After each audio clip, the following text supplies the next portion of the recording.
आपल्या माध्यमातून या तालुक्यातल्या जी जनता आहे, जे कोण मागच्या काही दिवसांपासून त्यांना मी इशारा समजा, त्यांना मी आपल्या माध्यमातून सांगतोय, वैयक्तिक काही टीका करायचे ती बाबासाहेब देशमुखवर करा. माझं कुटुंब, माझी पत्नी, माझी आई, माझी बहीण, माझे वडील, माझी आजी यांच्यावर जर कोणी खालच्या पातळीला जाऊन जर टीका केली तर बाबासाहेब देशमुख अजिबात खपवून घेणार नाही.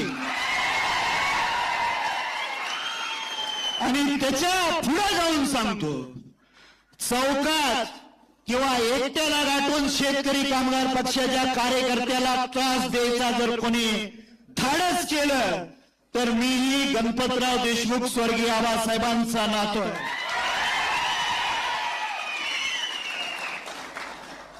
आणि मग मी एक शेर लिहून आणलेला आहे.